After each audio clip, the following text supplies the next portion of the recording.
On va plus loin parce que maintenant on nous prévoit le grand marché transatlantique, c'est-à-dire avec les Américains, et qui serait conseillé, qui serait, alors j'ai plus le terme exact, mais enfin ce sont les entreprises, n'est-ce pas, qui seraient au centre de cette marchandisation générale entre les deux continents.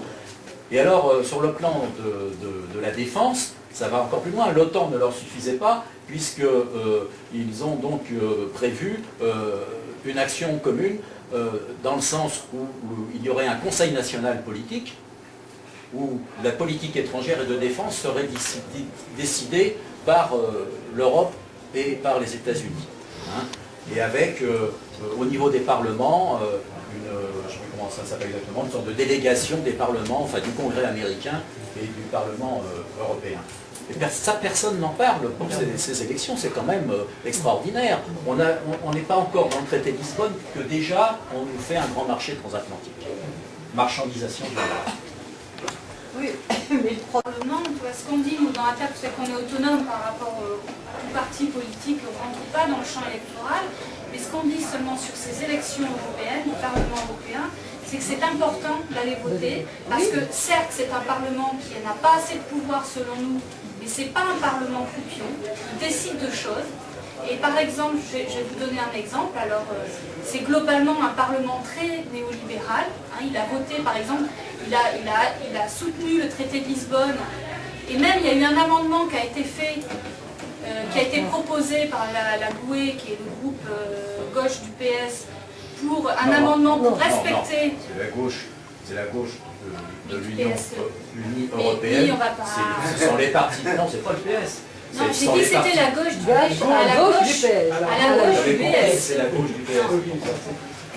Donc, en tout cas, il y a eu un amendement qui a été proposé au Parlement pour faire en sorte que soit respecté le vote irlandais. Il a été repoussé au 4/5e du Parlement européen en février 2008.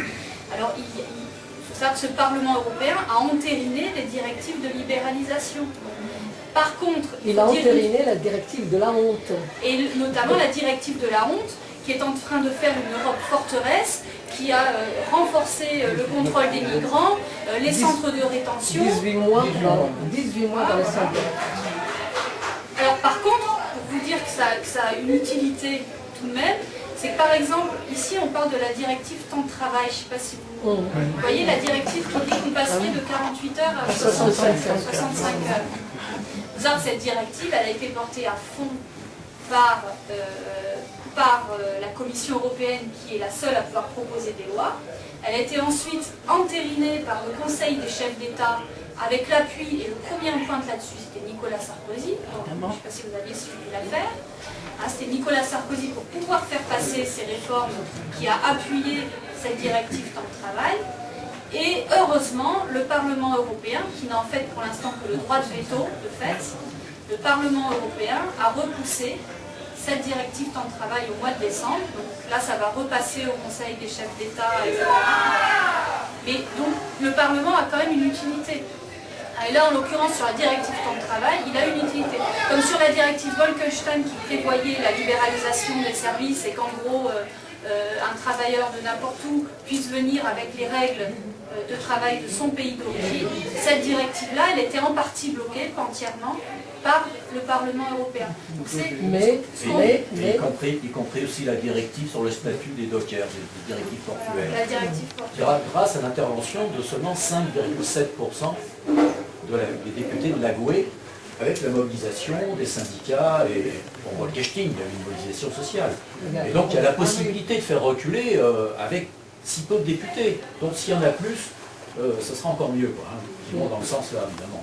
Ce qu'on dit, c'est faites attention, enfin, faisons attention vraiment à ce qui est proposé au niveau des listes européennes. N'hésitons pas à interpeller les candidats, à leur poser des questions, etc. Parce que c'est lourd ce qu'il y aura en termes de conséquences selon le Parlement qu'il y aura. Le Parlement, c'est la seule instance démocratique de l'Europe.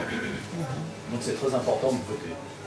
Oui, je voudrais revenir sur l'Europe par rapport à la crise que l'on vit à l'heure actuelle, à savoir une crise financière, une crise sociale, une crise environnementale, le climat, et par rapport à cette Europe qui est le fer de lance de l'OMC, qui ouvre les frontières, qui supprime toute possibilité de douane, qui donne aux capitaux une liberté totale, au droit du travail d'être bafoué partout, la possibilité que peut avoir le nouveau Parlement de résoudre ces crises actuelles, mais qui ne font que s'amplifier, dans ce cadre-là. Alors que l'Europe, à l'heure actuelle, tout ce que l'on entend, c'est croissance, croissance, croissance, qui est en total décalage par rapport à la capacité de la planète à résister à cette croissance future. Du moins la croissance telle que l'entend les politiques, les médias, les économistes, etc. Donc là, comment peut-on sortir de ce piège?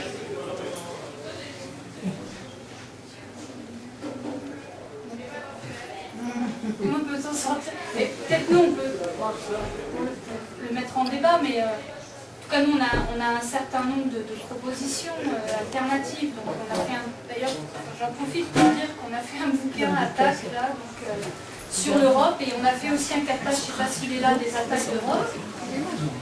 Parce que ce qui nous intéressait, c'était de...